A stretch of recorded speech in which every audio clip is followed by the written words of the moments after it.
In the history of world education, Maria Montessori, whose full name was Maria Tecla Artemisia Montessori, is considered one of the women who left a profound mark.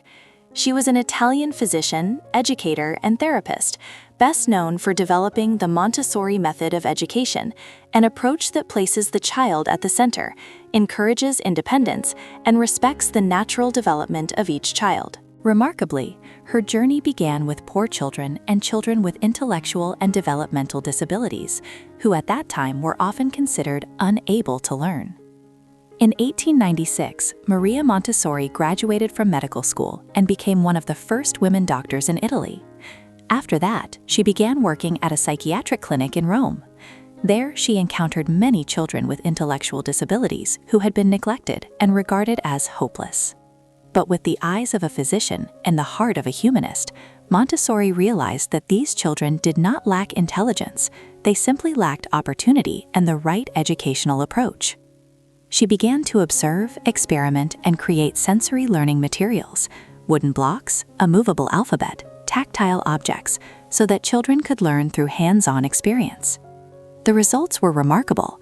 Many children with intellectual disabilities passed the national primary school examinations, performing on par with other children.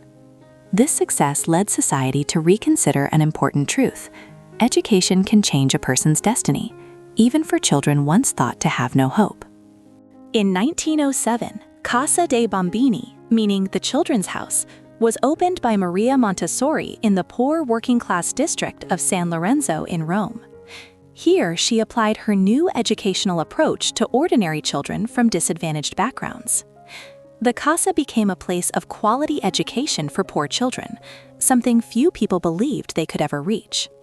Montessori believed that every child has the ability to learn independently if placed in a carefully prepared environment designed to respect the child's freedom and individuality.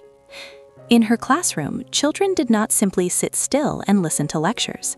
Instead, they were free to explore, choose activities, and learn at their own pace.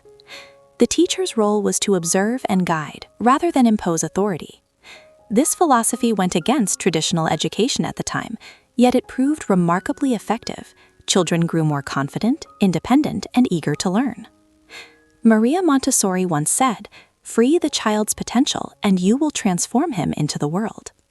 This saying was not merely a theory, it was the result of her experience working with children with disabilities and children from poor backgrounds. She believed that every child carries within them a sacred potential waiting to be discovered, and the true mission of education is to help release that potential. Today, the Montessori method is used in schools around the world, from Europe and America to Asia. Many schools serving children with developmental delays, autism, or other special needs continue to use this approach to help them develop both learning abilities and life skills. Maria Montessori left behind not only a method of education, but also a philosophy of life: respect children, trust in their abilities, and give them the opportunity to explore the world for themselves.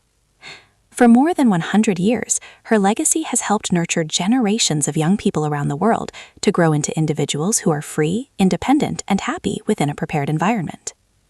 Even in today's world, many poor children and children with developmental disabilities are still easily overlooked.